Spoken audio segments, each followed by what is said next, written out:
está. Ahí está, perfecto. No sé dónde toqué, pero apareció.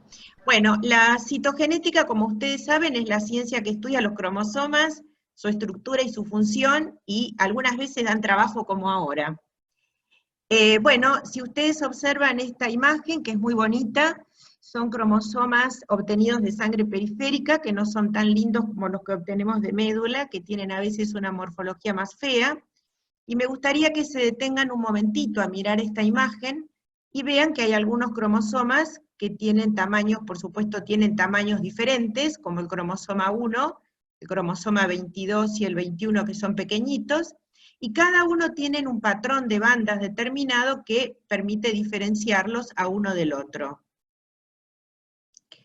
Bueno, este es el cariotipo, que es en este caso un cariotipo masculino normal, 46XY, y que el cariotipo es la ordenación sistemática de los cromosomas de pares, es lo que yo les decía recién, algunos van de mayor tamaño a menor tamaño, y en este caso están ordenados, bueno, corresponden a un cariotipo masculino normal. Si pasamos a la siguiente, en este caso un cariotipo femenino, 46XX, si ustedes observan los cromosomas, van a ver lo que les decía recién, la morfología no es tan linda como las que se obtienen de sangre periférica.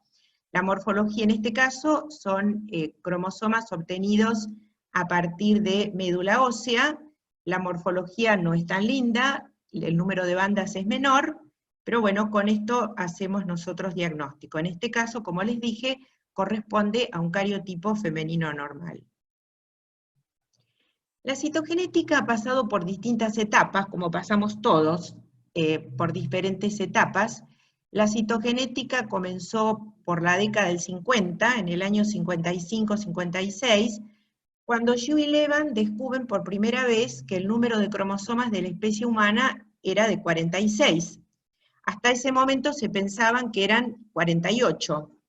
Entonces, a partir del momento que se descubre que el número de cromosomas eran 46, a partir de ahí comienza la citogenética clínica, porque se empezó a descubrir aquellas patologías cuyo número no eran 46. Por ejemplo, el síndrome de Down, el síndrome de Turner, 45 cromosomas, y así otros tantos.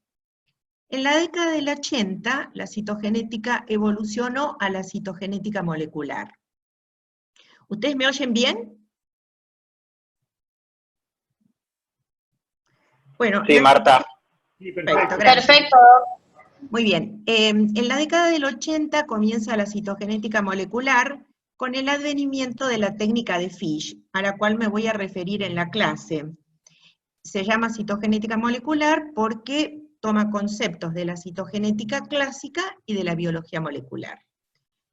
Y luego empezó la citogenómica. En realidad esta parte de la citogenética comenzó ya hace más de 15 años. Nosotros en el laboratorio hacemos citogenética y estamos por empezar con citogenética molecular, así que con respecto a la citogenómica yo no me voy a referir y solo voy a hacer un comentario, y es que la citogenómica ya no trabaja con cromosomas sino con el ADN.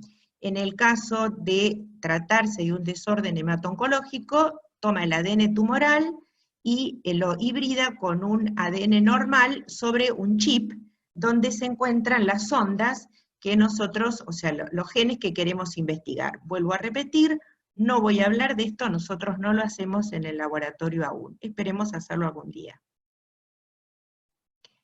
Todas estas técnicas, obviamente, lo saben ustedes como bioquímicos o como técnicos, todas las técnicas tienen diferente resolución.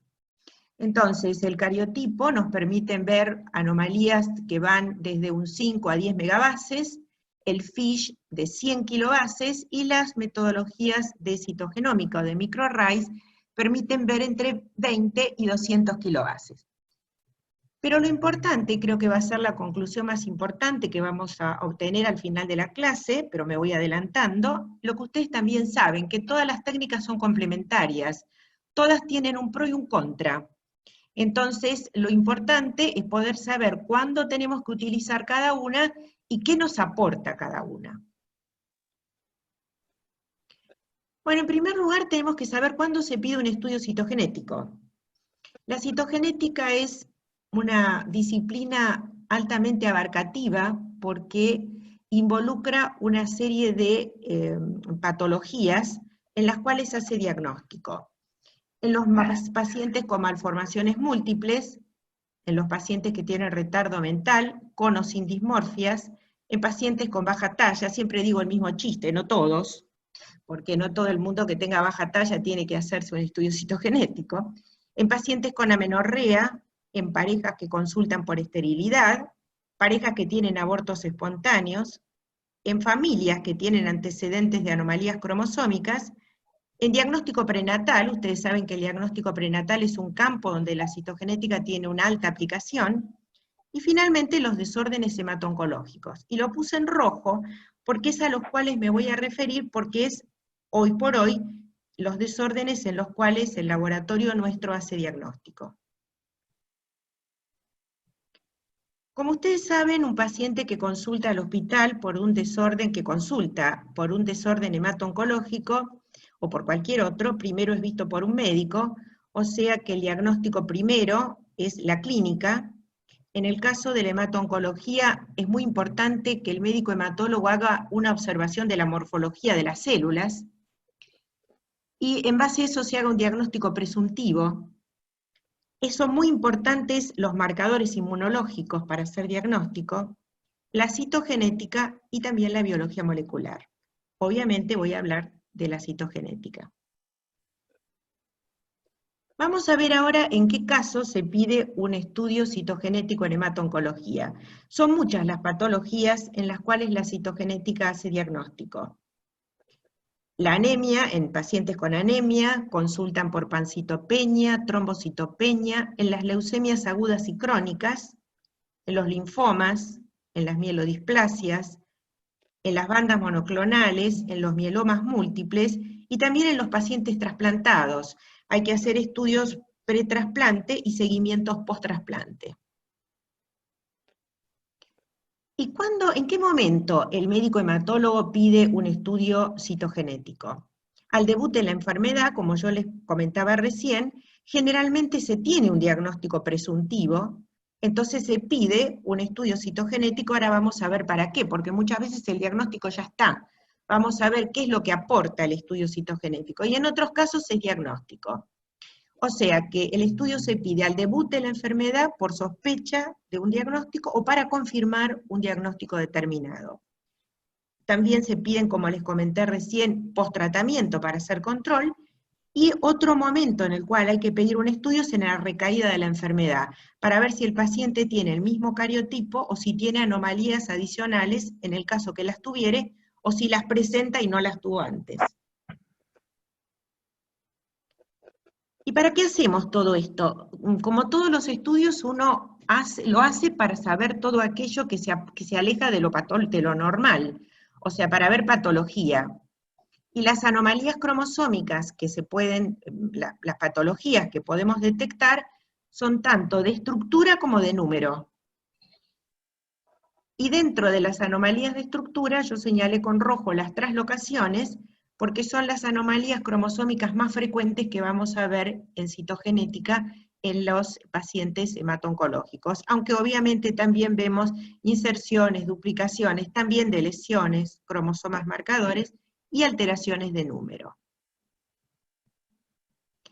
Me interesa, y siempre recalco esto, sobre todo cuando se da para gente que no está familiarizada con este tipo de estudios, hay un concepto muy importante que es qué es una anomalía adquirida y qué es una anomalía constitucional. Un paciente que tiene síndrome de Down tiene trisomía 21 en todas sus células, eso es una anomalía constitucional. En cambio, una traslocación 922, asociado, por ejemplo, a la leucemia mieloide crónica, será una anomalía adquirida. Las anomalías son recurrentes cuando aparecen recurrentemente asociados a una determinada patología. Por ejemplo, vuelvo a repetir, la traslocación 922 es recurrente en la leucemia mieloide crónica, pero no es exclusiva, puede aparecer también en otras patologías como en las leucemias agudas, aunque el transcripto sea diferente. Y las anomalías son clonales cuando por lo menos aparecen en 2 o 3 células, según vamos a ver, para poderla informar. Bueno, aquí está el famoso cromosoma Filadelfia. Siempre decimos que cuando alguien viene a aprender citogenética y se le empiezan a mostrar patologías, una de estas y fáciles de ver es la translocación 922. Si ustedes observan un poquito el cariotipo, van a ver que aquí tenemos un cromosoma 9 normal, y a la derecha tenemos un cromosoma 9 más largo. Ven que aquí tiene un segmento extra. Y aquí tenemos un cromosoma 22 más pequeñito. Este es el ejemplo claro de una translocación donde un segmento del 22 se traslocó al 9 y viceversa. Como producto de esta translocación se producen dos derivados. Derivado 9 porque tiene centrómero de 9, derivado 22 porque tiene centrómero de 22, y este cromosoma pequeñito es el cromosoma Filadelfia. ¿Por qué se llama Filadelfia? Porque fue descubierto en la ciudad de Filadelfia. Fue descubierto por primera vez asociado a la leucemia mieloide crónica. Hace no muchos años falleció la doctora Rowler, que fue quien descubrió que en este cromosoma 22 se encontraba el transcripto BCR-ABL1. Pero no siempre la citogenética es sencilla, no siempre las células tumorales o las células con patología hemato-oncológica son fáciles de diagnosticar. Muchas veces nos lleva mucho trabajo. Como están escuchando algunos de mis colaboradores, saben que esto nos lleva a nosotros tiempo, y a veces es complejo llegar al cariotipo final, y aunque ustedes no sepan de citogenética, sí tienen capacidad de observación, como todo técnico y bioquímico de laboratorio. Por lo tanto, si ustedes miran aquí, van a ver que aquí tienen dos derivados 1, que no son iguales al 1 normal, que hay 3 cromosomas 3, que hay un cromosoma 6 que es anómalo, que falta el 8, que falta el 12, que hay un anillo del 13, y bueno, y sin aburrirlos con determinados términos, bueno, aquí tenemos el cariotipo, que es mucho más complejo porque tiene muchas patologías en la célula. ¿Cuándo se informa una patología? Cuando por lo menos la vemos en 3 células o en 2 células, cuando hay ausencia. Ahora, nosotros normalmente analizamos 20 células. Si nosotros analizamos 10 células, porque la muestra es pobre, ahora vamos a ver en qué casos, pero encontramos una con una translocación 922, aunque no sea clonal porque apareció en una sola célula, lo tenemos que informar, porque altamente probable, si contáramos 20, vamos a encontrar otra.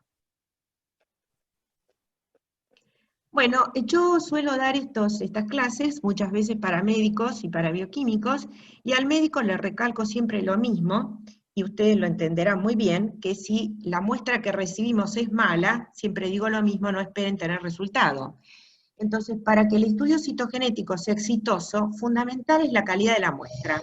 Tenemos que tener una muestra que no esté coagulada, que la cantidad de muestras sea adecuada, que el transporte, o sea, la llegada desde que la muestra se toma hasta que llega al laboratorio sea rápido y sean las condiciones correctas, que la siembra y la cosecha, o sea, que los procedimientos sean correctos, porque si no son adecuados no vamos a tener nada, y después siempre insisto con esto, que la observación y la interpretación sea adecuada.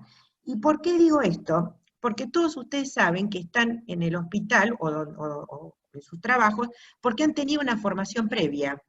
Entonces también lo comento porque muchas veces en nuestro país, lamentablemente, hay cosas no nomencladas, entonces es muy importante que la gente que observa tenga o una residencia o una formación en el tema, el tiempo suficiente que le permita hacer el diagnóstico correcto. ¿Qué consideraciones tiene que tener el médico? No me voy a detener en esto porque ustedes lo saben, pero solamente creo que de esto es importante, además de que el médico tiene que saber cuándo tiene que mandar el estudio.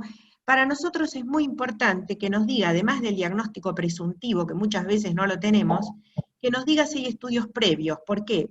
Porque si un paciente está trasplantado, por ejemplo, es un varón trasplantado con células de mujer, vamos a ver un cariotipo femenino.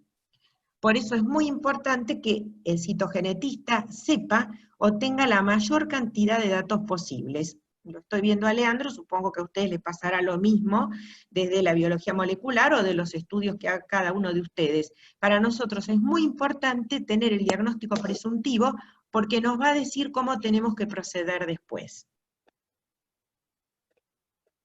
¿Y qué consideraciones tiene que tener el laboratorio para que el estudio sea adecuado? Lo primero que tenemos que hacer es evaluar lo que recibimos para ver cómo vamos a proceder e informar al médico derivante si la muestra está coagulada o cualquier otro detalle que nosotros consideremos de interés. Una vez que nosotros recibimos la muestra, ahora les voy a comentar porque voy a hacer una presentación de cada uno de mis colaboradores en el lugar de trabajo, es realizar el recuento de blancos. Es muy importante realizar el recuento, porque no es lo mismo trabajar con una muestra hiperleucocitaria que con una muestra aplásica. La cantidad de muestra que vamos a tener que sembrar es diferente. Nosotros generalmente sembramos de 10 a 20 millones de células por mililitro, por eso es importante realizar el recuento de blancos, que lo hacemos en cámara de Neubauer. Procesar de acuerdo a los protocolos estándar, y analizar 20 metafases y tener en cuenta la nomenclatura internacional. Uno de los indicadores de calidad de nuestro laboratorio es justamente el número de fracasos, porque si hay una cantidad de fracasos hay que evaluar qué pasa, y otro es el número de estudios evaluables, porque normalmente deberíamos analizar siempre 20 metafases, pero ocurre que a veces la muestra es pobre, no se pueden llegar a ver 20 metafases. Entonces, si analizamos 10 metafases, pero en esas 10 detectamos patología, aunque no llegamos a contar 20, o analizar 20, en realidad el estudio es evaluable. Pero si vemos 18 o 15 y no pudimos detectar, y realmente el estudio es no evaluable citogenéticamente, porque no estamos seguros si nos está escapando algo que es una célula anormal. Bueno, ahora aquí presentamos algunas de las personas de mi laboratorio, son un poco reacias a las fotos, pero por eso las hemos tomado de perfil.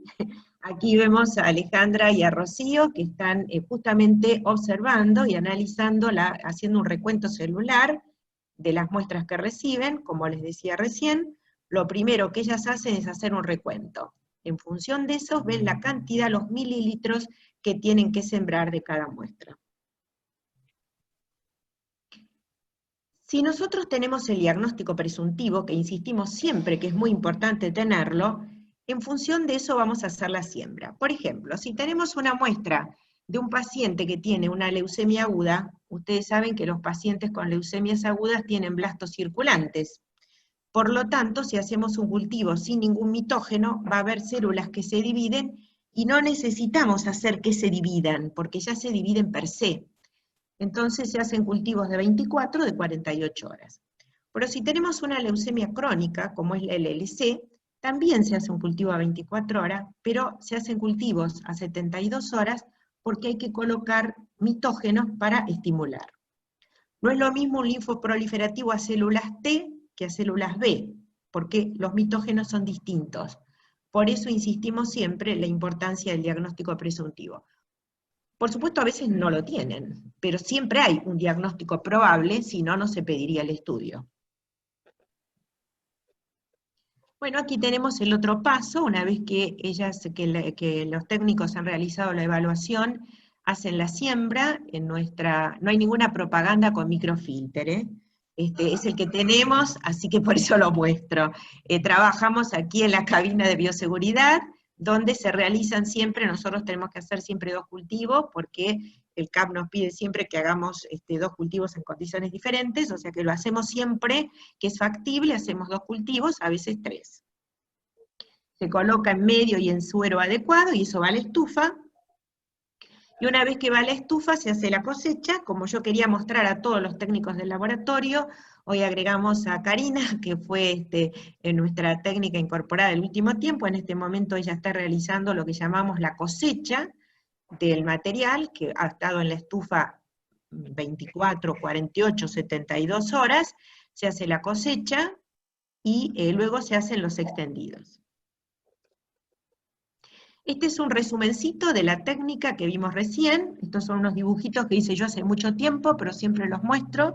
O sea que se hace el cultivo, va a la estufa, se detiene la división celular con colchicina, se hace un shock hipotónico, se hace la fijación con metalol acético, y luego se observa el microscopio. En este caso era un becario que yo tuve hace años, que por eso no pertenece al laboratorio, pero fue el único que en ese momento accedió a la fotografía, así que ha quedado ahí en la foto, ha quedado para la posteridad. Los extendidos se hacen sobre portaobjetos limpios, y luego se hacen las técnicas de bandeo G y se colorea para observarlos en el microscopio. Bueno, yo muestro esta foto, que los que me han escuchado ya saben a qué me refiero, que es el doctor Lejeune, para que ustedes vean cómo se trabajaba antes y cómo se trabaja ahora. Los que tenemos ya muchos años de vida y de citogenética, lo hacíamos así. Nosotros sacábamos las fotografías al microscopio, luego recortábamos los cromosomas, los pegábamos sobre una hojita, tomábamos la cinta Scotch, desmagnetizamos la cinta, a veces se nos caía algún cromosoma, etcétera, etcétera, pero así hacíamos el diagnóstico. Esta es una foto del doctor Lejeune, que vino hace muchos años a la Argentina, el doctor ha fallecido, y al que se le atribuye el descubrimiento de que la trisomía 21 está asociada al síndrome de Down. Otros dicen que fue la doctora Gautier Marté, que todavía creo que vive, tiene casi 100 años en París, pero bueno, sea como fuere, este grupo hizo el descubrimiento de que el síndrome de Down estaba asociado a la trisomía 21. Hoy nosotros ya no lo hacemos más así, lo hacemos con nuestro equipo computarizado. Aquí tenemos a la doctora Coché, que está sonriente, trabajando con el equipo, ella además de los técnicos que resuelven los problemas, porque como todo robot nos ayuda mucho, pero cuando se descompone nos trae problemas, entonces la doctora es experta en solucionar problemas del equipo, así que no siempre puede estar tan sonriente, porque a veces le da bastante tarea, pero bueno, el equipo realmente nos ha simplificado mucho. Yo les voy a mostrar un videíto que tomamos. El video dura 3 minutos y se van a cansar y les va a resultar denso. Entonces les voy a mostrar, los voy a ir cortando en el lugar en que me parece a mí que es importante que ustedes lo vean actuar. Vamos a pasar a la siguiente. Este es nuestro videíto. Los extendidos se colocan en una bandeja. Tal vez con el ruido no me puedan escuchar a mí, yo les voy a mostrar solo algunas partes.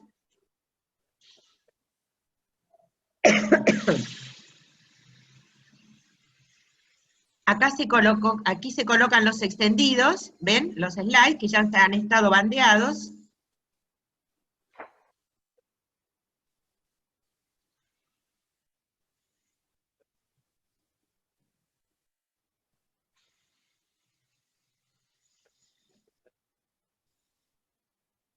Son capturados por el robot.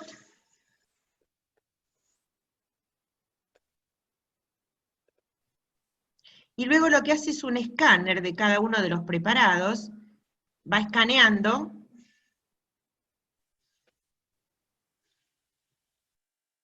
Se alcanzan a ver la pantalla, ¿ven? Va escaneando el extendido, y luego está más o menos todo fríamente calculado en el minuto 48, si yo no me equivoco, un poquito atrás, aquí. Una vez que ha escaneado, lo que hace después es colocar aceite. ¿Ven? Coloca aceite sobre el portaobjeto, y una vez que ha colocado aceite, cambia el objetivo y realiza la captura de las metafases. Perdón, vamos a ir para atrás, a ver si me deja.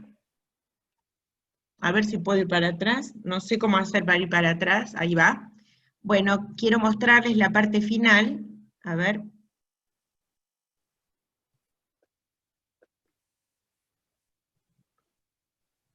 A ver si puedo llegar.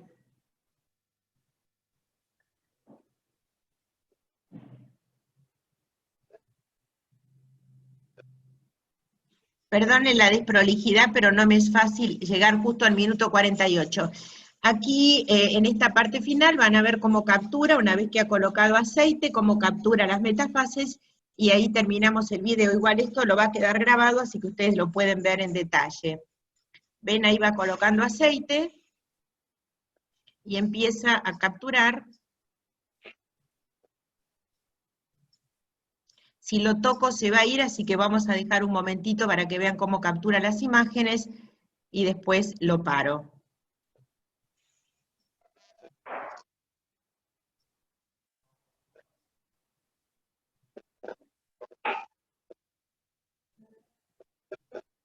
Ahora empieza a capturar las imágenes, ven, cambia el objetivo, y ahí ya empieza a capturar las metafases.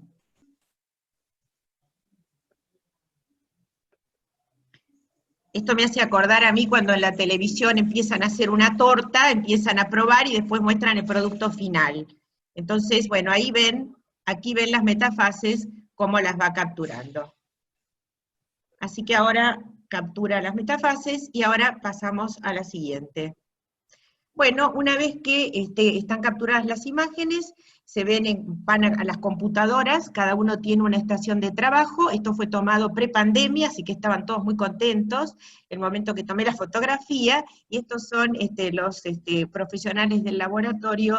Está Cecilia, Carolina y Alberto observando en cada una de sus estaciones. También lo hace Mariela, que bueno, ya la mostramos antes, así que no la mostramos dos veces. Y ahora comenzamos con la citogenética molecular. Hasta aquí hacemos el diagnóstico con técnicas de bandeo G, y les dije que las técnicas de citogenética molecular han comenzado, en realidad la técnica es la técnica de Fish, que comienza el advenimiento de la citogenética molecular. La técnica de Fish se basa en hibridar con una sonda, que está marcada fluorescente sobre una secuencia complementaria del genoma, que está fijado a un soporte sólido, que es el portaobjeto. La técnica es una técnica relativamente sencilla, en la cual se tiene aquí el preparado, que se tiene que desnaturalizar. Esto se hace a 71 grados, se tiene también la sonda, o sea, se compra la sonda, el segmento de ADN con la región de interés, ambos se desnaturalizan. Esto lo hacemos con un hibridizador a 71 grados, luego que se desnaturalizan se produce la hibridación, y la sonda se va a hibridar en la región complementaria del genoma. Este es el hibridizador donde nosotros hacemos la técnica de Fish, donde se hace la hibridación, y después se desnaturaliza y se hibrida de un día para el otro. Y vamos a ver en qué casos, y vamos a ver algunos ejemplos de Fish. ¿Cuándo se pide un Fish? Un Fish se pide para detectar genes de fusión que tienen valor diagnóstico y que son susceptibles a terapias dirigidas, para clarificar algunos rearreglos que el bandeo G no nos permite clarificar, y el Fish nos ayuda, y cuando hay sospecha de alguna anomalía que no fue detectada por el bandeo G, o que fue detectada en una sola célula y que el Fish nos permite clarificar. ¿Qué ventajas tiene el Fish? Yo les dije al comienzo de la clase que todo tiene ventaja y desventaja. El Fish es sensible, es específico, es rápido, se hace de un día para el otro, determina no solo la presencia de una secuencia, sino que nos permite identificarla, pero no nos permite nos permite identificar una secuencia, nos permite hacer diagnóstico en metafase y en interfase, como les voy a mostrar ahora, y podemos utilizar dos sondas al mismo tiempo si tienen distintos fluorocromos. ¿Pero qué desventajas tiene el Fish? Que yo no voy a poder ver todo el cariotipo como veíamos con bandeo G. En el bandeo G podíamos ver todos los cromosomas, del 1 al 22 y el par sexual. En cambio, en el caso del Fish, solamente voy a ver aquello que estoy buscando. Entonces no puedo visualizar todas las anomalías, tengo que contar con la sonda de interés, y solo voy a obtener información entonces de lo que estoy buscando, si no, el resto no lo voy a ver. Bueno, vamos a ver ahora, si ustedes recuerdan, el cromosoma tiene un centrómero, un brazo corto y un brazo largo. Entonces, las sondas que nosotros vamos a utilizar en hematoncología nos van a ser centroméricas, porque nos permiten hacer diagnóstico, van en los centrómeros, sondas de pintado que pintan todo el cromosoma, de secuencia única y subteloméricas. En realidad, las sondas que se utilizan en hematoncología, las que estamos utilizando nosotros, son las centroméricas y las de secuencia única. Las de pintado y la subtelomérica las podríamos utilizar recién en alguno, o las podríamos utilizar también cuando hay que clarificar algunos rearreglos. En realidad eso escapa a esta clase, sería muy largo y el único concepto que me gustaría dejarles es que las otras también son útiles y nos permite muchas veces clarificar algunas anomalías que son complejas. Las secuencias centroméricas van a centrómero, o sea que contienen secuencias de ADN altamente repetido y permiten la identificación y la enumeración de los cromosomas en metafase y en núcleos interfásicos. Nosotros estamos haciendo la validación de las técnicas de Fish, nos ha llevado mucho trabajo, porque para hacer la validación tuvimos que estudiar 20 individuos normales y estudiar también pacientes con patología. Esta es una célula obtenida en nuestro laboratorio, es un núcleo en realidad, donde ustedes pueden ver 3 marcas verdes. En este caso era para el centrómero de 12, por lo tanto este núcleo corresponde a una célula que tiene trisomía 8. En el caso de las secuencias únicas, van a una secuencia en particular. Si ustedes recuerdan el BCR-ABL y el 922, nosotros hacemos el diagnóstico con bandeo G, porque es muy fácil ver el bandeo G, pero puede ocurrir que el bandeo G, o que no haya crecido el cultivo, que haya fracasado, y tenemos por otro lado la biología molecular, pero nosotros también podemos hacer el diagnóstico por FISH. Las ondas de secuencia única lo que hacen es contienen secuencias específicas para determinados genes, por ejemplo para el BCR-ABL, para el RANX1, para tantos otros.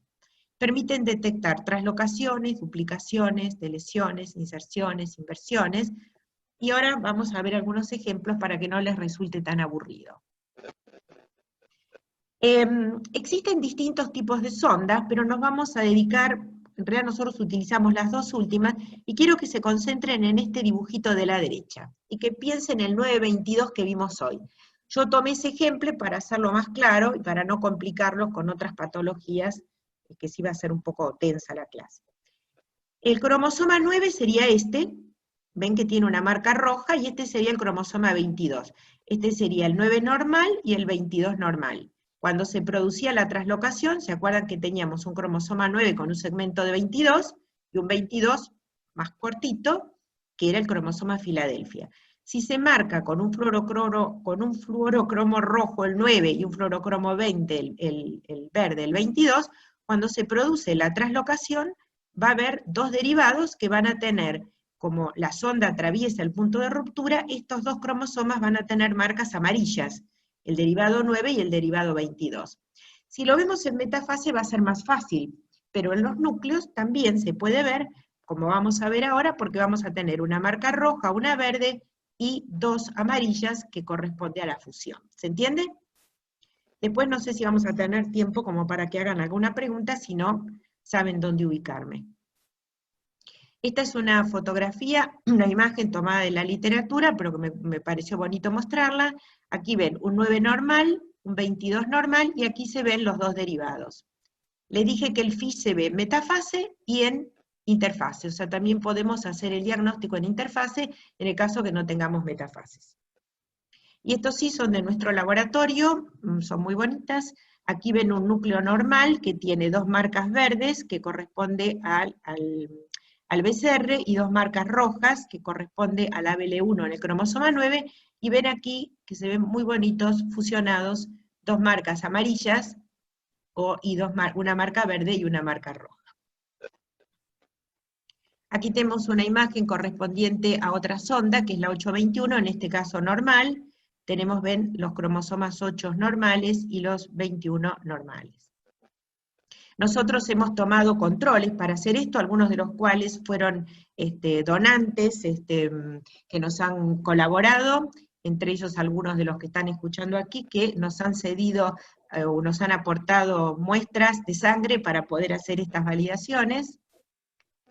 Y bueno, en la parte final de la clase, nos quedan todavía unos minutos, me voy a dedicar a ver cuál es la importancia que tiene para el médico hacer estos estudios.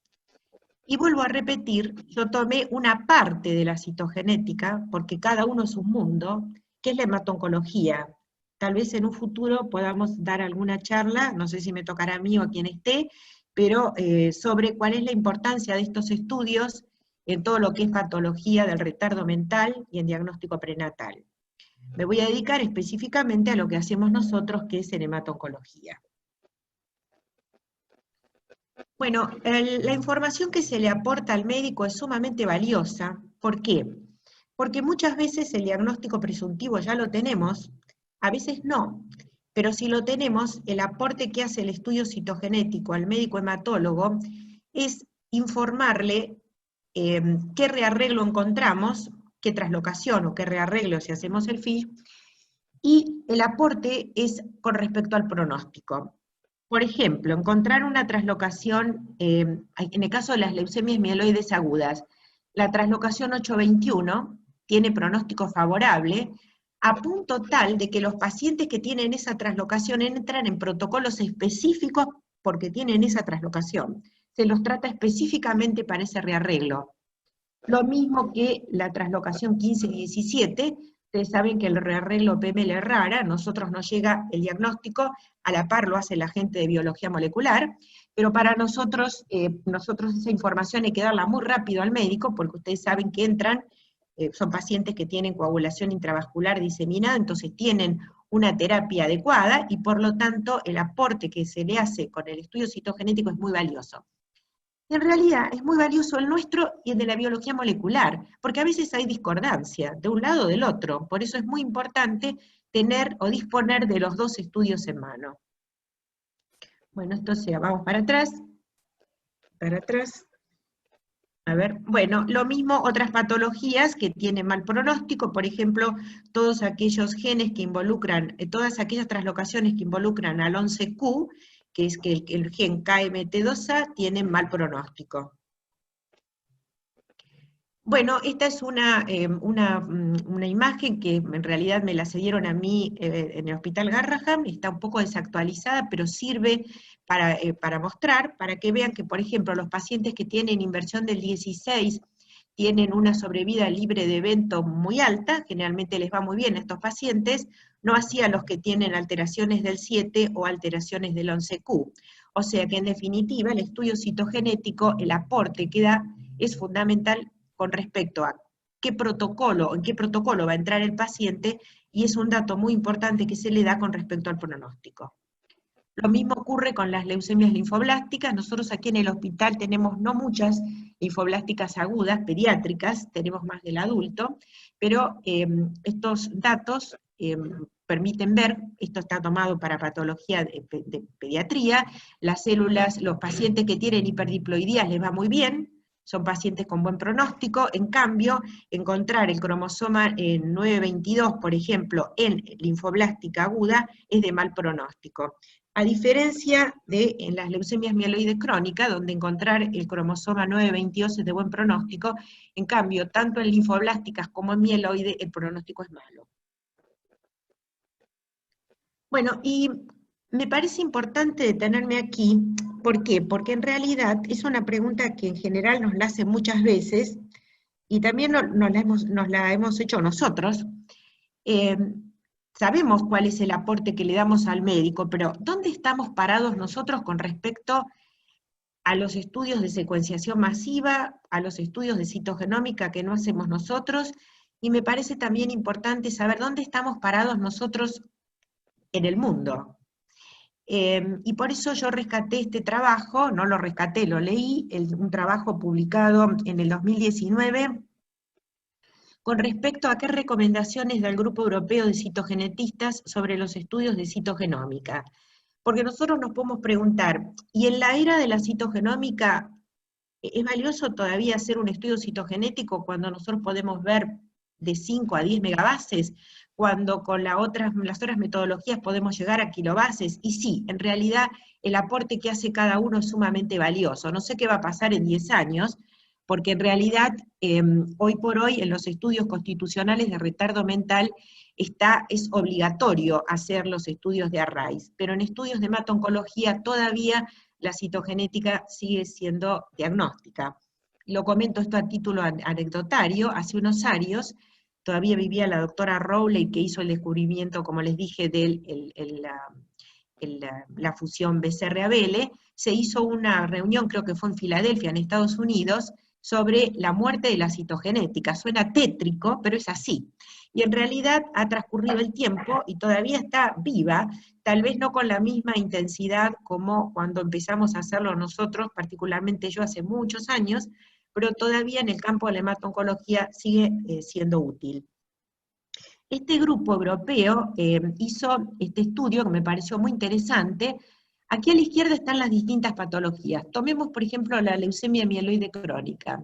Y yo les marqué aquí con rojo aquellas patologías en las cuales el citogenético es obligatorio realizarlo. En verde, el FISH, y en otros casos está recomendado. Por ejemplo, realizar un estudio del MC, en un estudio del MC, hacer el cariotipo es obligatorio. Hacer el FISH también es obligatorio. Hacer estudio de mutaciones, y en otros casos, como en las mielodisplasias también es obligatorio, en las leucemias mieloides agudas también.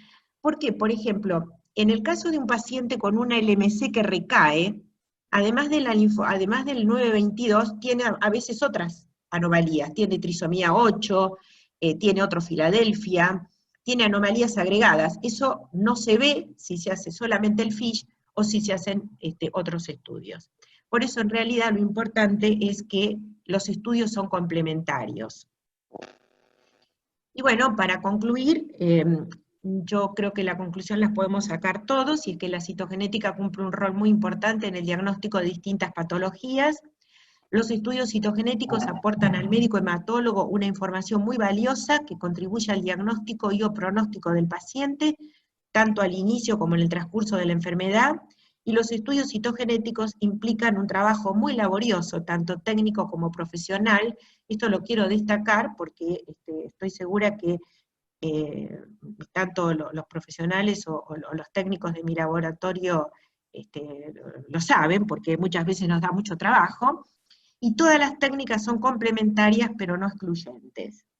Y como estamos en época de pandemia, y esperemos que esto pase, y la próxima vez nos podamos encontrar cara a cara, me pareció hacer algo así como poético, diciendo que esperemos que de esta zona oscura que nos toca vivir, entre comillas, después nos veamos en una forma con un poco más de luz. Y bueno, para terminar, muchas gracias porque han aguantado estoicamente esta clase. Así que nos quedan unos pocos minutitos si ustedes quieren preguntar, y si no, como digo, siempre saben dónde encontrarme, a mí o a cualquiera de mis colaboradores, estamos dispuestos a responder las preguntas. Nada más. Y creo que ya se ha dejado de grabar, así que no sé si quieren hacer alguna pregunta. Hola Marta, te hago una pregunta. ¿Cuántos para oncohematología, cuántos tenés al mes? Bueno, normalmente teníamos entre 80 y 100 pacientes por mes. Ahora estamos en 40, 50, no sé este mes, pero normalmente hemos llegado a hacer un promedio, mi promedio de estos últimos años eran de 80. Había meses que hacíamos 100, otras meses que hacíamos menos. Pero ahora estamos bastante.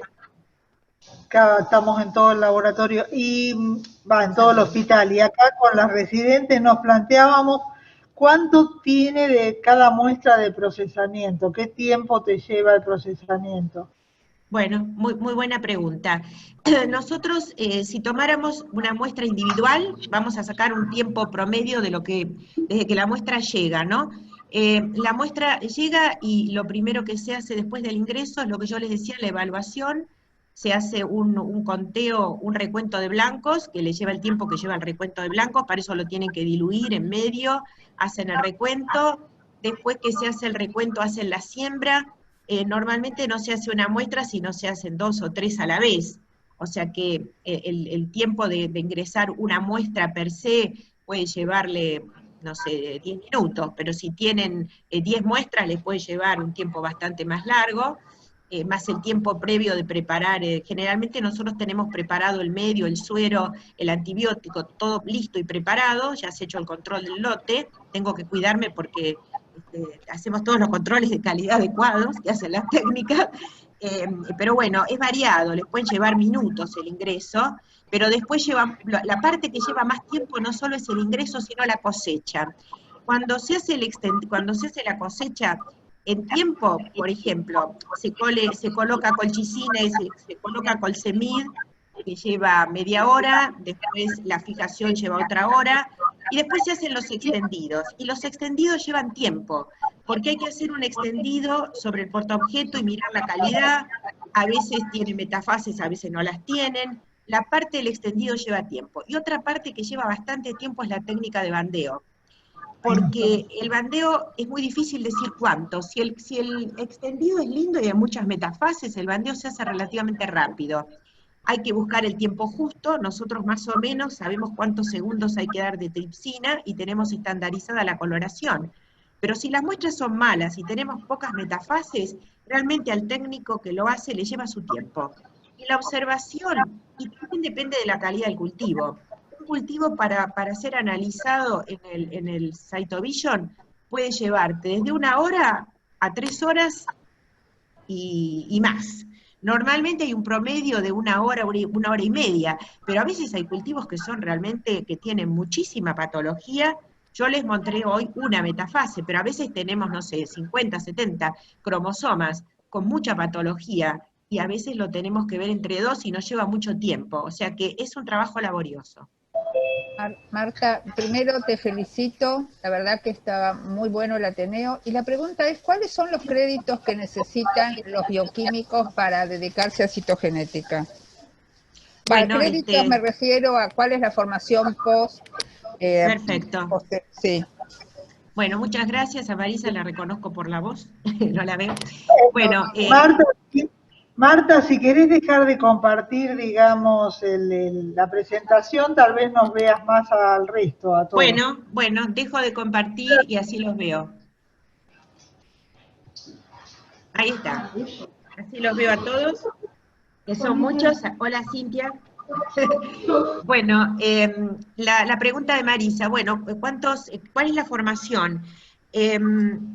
La formación, nosotros pedimos siempre que tengan residencia en citogenética preferentemente, que tienen 3 años de formación en citogenética, o que hayan tenido por lo menos 2 años en un centro reconocido que a nosotros nos permita ver que tienen una formación adecuada, porque a veces parece un poco exquisito lo que pedimos, pero hemos aceptado rotantes que pueden venir y ver, pero para que realmente lo aprovechen y no les tengamos que estar enseñando lo básico, es importante que por lo menos tengan una formación.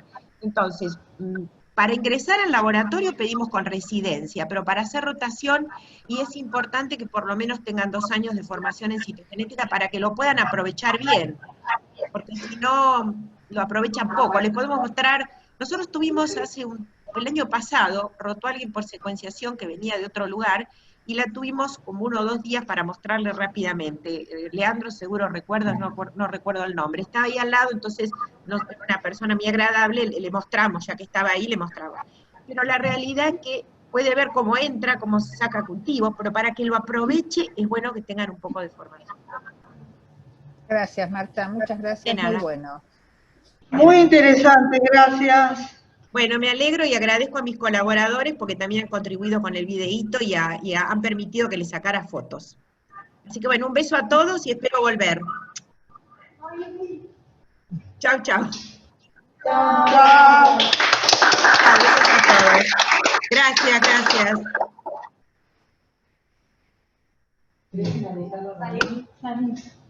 María, avisamos que el jueves pasado no estuvo la